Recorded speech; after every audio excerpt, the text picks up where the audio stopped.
구원받기 전의 인생이라고 하는 제목으로 나눠보겠습니다.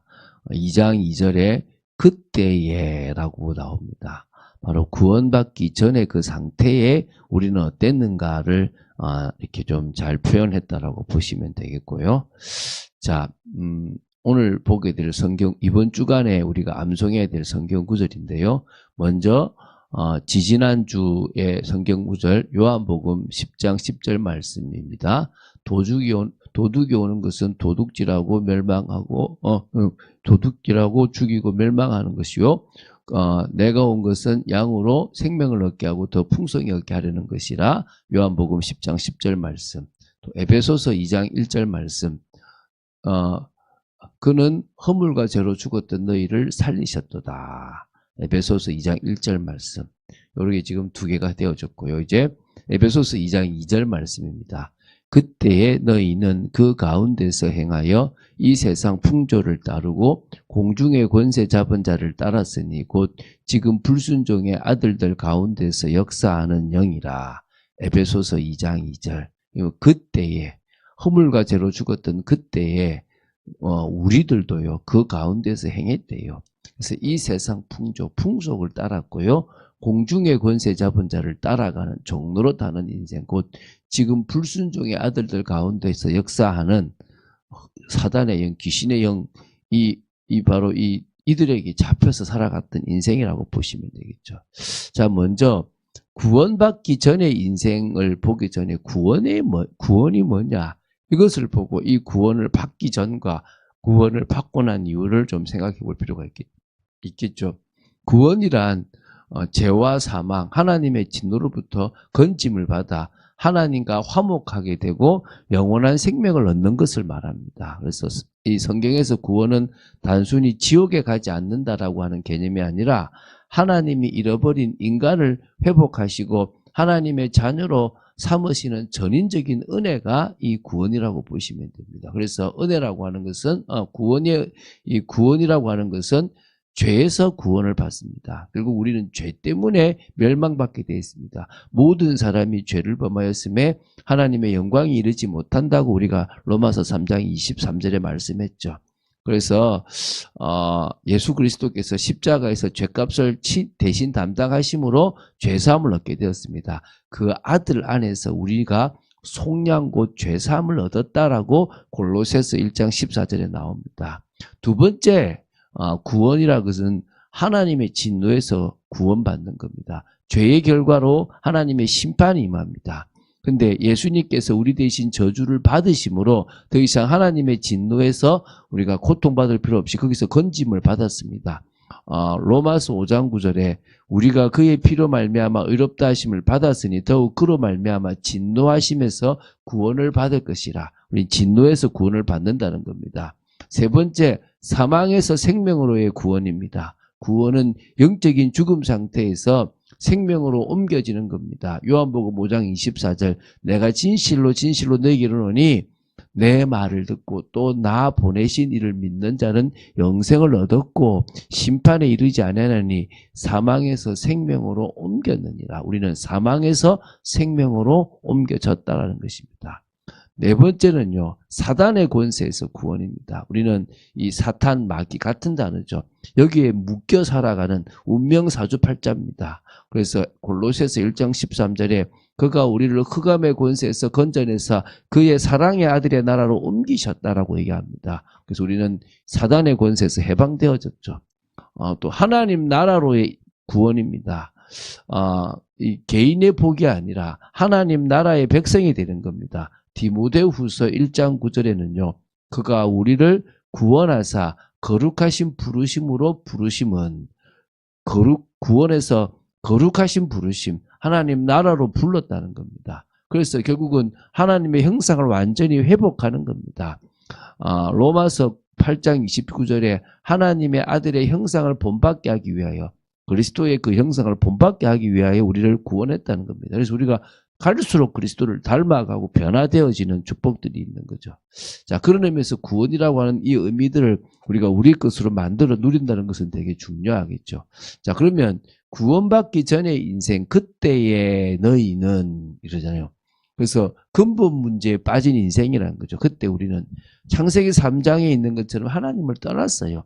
하나님과 함께 해야 될 사람이 하나님을 떠나 영적인 죽음을 당하게 되고 결국은 육신적으로 흙으로 돌아가는 죽음을 당하게 되고 또 영원한 죽음인 지옥을 가게 되어진 존재라는 거죠. 근데 뭐 때문입니까? 로마서 3장 23절 죄 때문이에요. 죄 때문에 하나님을 떠났고 하나님의 영광에 이르지 못합니다. 요한복음 8장 44절에는 결국 그래서 마귀의 종, 사단의 권세 아래에 있는 존재가 되어져서 결국 욕심대로, 아비의 욕심대로 행하는 존재가 되어져서 너무나 비참한 인생을 살아가는 거죠. 그래서 그 인생을 다르게 세상 풍조를 따르는 인생, 옛날에는 세상 풍속이죠. 이거 지내면 큰일 난다, 이거 하면 큰일 난다라고 하는 어떤 이게 뭡니까? 뭔가 묶어놔요. 그래서 결국 사람들은 똑같이 세상 성공을 향해서 막 달려가요. 또 우상문화, 타락문화에 빠져가지고 허우적대요. 또 세상의 가치 기준으로 사상 지식들을 가지고 열심히 살아갑니다. 우리가 세상으로부터 나왔다는 것은 사단의 권세에서부터 빠져나왔다는 것도 되지만 세상 풍조를 따르는 인생에서 이제는 다르게 구별돼서 하나님의 자녀로 살아간다는 거예요. 그리고 공중의 권세 잡은 자를 따르는 인생이 구원받기 이전의 상태예요.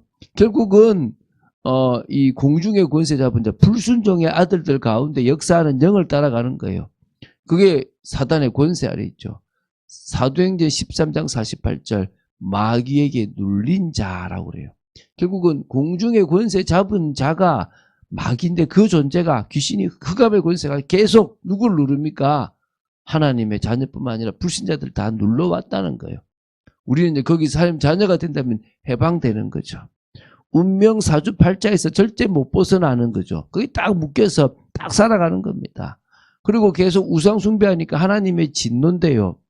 또 어떨 때는 사단이 저주와 재앙을 끊임없이 주는 겁니다. 그래서 잘 나가도 결국은 어려움 당해요. 잘 나가는 것도 문제지만 결국 우리는 구원받기 전의 인생 속에 살아가는 겁니다. 그리고 뭡니까? 구원받고 난 이후의 인생도 우리 달라진 거죠. 우리는 이런 인생이 그리스도로 해방된 인생이 되어졌습니다. 죄에서 해방됐고 사단의 권세에서 해방됐고 지옥의 권세에서 해방됐고 더 나아가서 하나님께로 가게 되었다는 거예요. 그래서 하나님 자녀의 축복을 누리는 인생, 신분이 변하고 권세가 생기는 그런 축복된 인생이 되어졌다는 겁니다. 그 정도가 아니라 사명을 감당할 수 있는 축복의 인생이에요. 이제 뭘 먹을까 뭘 살 게 아니라 하나님이 그거 다 책임지니까 우리는 세상에 나가서 하나님의 뜻을 이루라는 겁니다. 그리스도를 증거하고 하나님의 나라를 이루고 땅끝까지 증인되는 인생을 살아가라는 거예요. 다시 말하면 완전 바뀌었죠. 뭐 벌벌벌 떠는 인생이 아니라 세상을 바꾸는 인생, 끌려다니는 인생이 아니라 이제는 뭡니까? 하나님 나라를 이루는 인생이 되어졌다는 겁니다. 그래서 여러분 정말 이제 영적 축복을 누리는 인생이 되어지게 되기 바랍니다. 다른 거 없고요. 말씀 속에서 우리는 자꾸 누려가면 돼요. 말씀 속에서 이 영적인 축복을 자꾸 누려가고 기도를 통해서 영적인 축복을 누려가고 또 제자의 인생으로 그것을 누려가는 겁니다. 그럼 돼요. 그러면 우리는 그때부터 이제 달라지죠. 여러분 다른 거 말고 하려고 하지 마세요. 여러분은 구원받은 성도로서 당당함을 가지고 하나님과의 관계 속에 있으면 됩니다. 여러분 우리가 하나님의 자녀로서 살아가는 것은 되게 중요하거든요. 포도나무에 가지가 붙어 있으면 돼요. 열매 맺으려고 가지가 할 필요가 없어요. 붙어 있기만 하면 열매는 저절로 맺습니다. 그래서 여러분 구원받은 성도로서의 당당한 삶을 살아가면 되는데 하나님 자녀라는 확신을 가진 삶을 살아가는 거예요. 다르게 할 필요 없어요. 아, 내가 자녀지. 나에게 이미 권세가 있지. 나는 무서워하는 종의 영이 아니라 양자의 영을 받아서 하나님을 아빠, 아버지라고 부를 수 있지. 라고 생각하시면 돼요. 그리고 세상을 두려워하지 않는 삶입니다. 여러분 지금까지는 두려웠잖아요. 그런데 내가 세상을 이겼다라고 요한복음 16장 33절에 말씀하셨습니다. 만일 하나님이 우리를 위하시면 누가 우리를 대적하리요? 로마서 8장 31절에도 말씀하고 계십니다. 아무도 우리를 이길 존재가 없어요. 우리가 하나님께 붙잡힌 바 있다면 세상을 두려워하지 마세요. 그럼 이제부터 뭐냐? 사명에 조금씩 마음 담는 겁니다. 우리가 하나님이 맡기신 작은 것부터 우리가 마음 담는 겁니다. 그게 기도예요. 아, 내가 있는 현장이네. 같이 일하는 직장의 현장, 학교 다니는 학생의 현장에 저 친구들이 지금 웃고 있고 막 열심히 하고 있는데 복음 받았을까? 생명 얻었을까?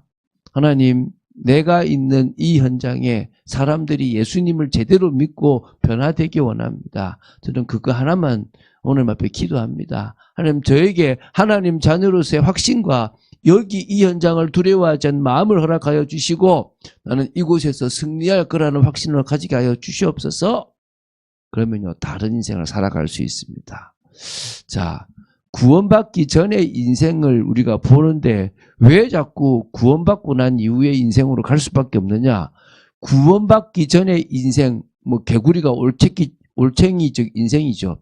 그런데 이제 우리는 지금 뭐요? 개구리가 된 것처럼 구원받은 이후에요. 그 축복만큼 큰 것이 없습니다. 근데 구원받기 이전을 모르는 구원받고 난 이후의 인생이 아닙니다. 아, 내가 저렇게 살아가야 되는데 지금 이렇게 살아가고 있구나를 아는 저희들이 되어야 될 줄로 믿습니다. 하루 바쁘게 살아갑니다. 근데 내가 누군지를 알고 주님이 나와 함께 하시는지를 알고 내가 승리할 수밖에 없다는 사실을 기억하고 인도받는 여러분 되시기를 주 예수 그리스도 이름으로 축원드립니다.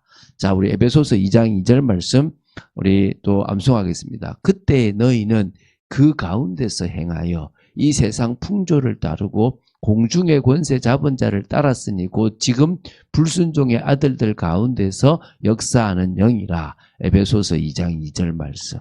네, 우리가 이 말씀대로 우리가 살았던 저희들이 이제는 변화되어져서 구원의 복을 받아 누리는 사람이 되었다는 것에 감사하는 여러분 되시기를 주 예수 그리스도님 축원드립니다. 주는 그리스도시요 살아계신 하나님의 아들이심을 고백합니다. 오늘 이 말씀을 마음에 담고 아멘하며 인도받는 복된 저희들이 되도록 지켜 주시고 구원받은 자로서의 복된 삶을 살게 하여 주시옵소서. 주 예수 그리스도 이름으로 기도드립니다. 아멘.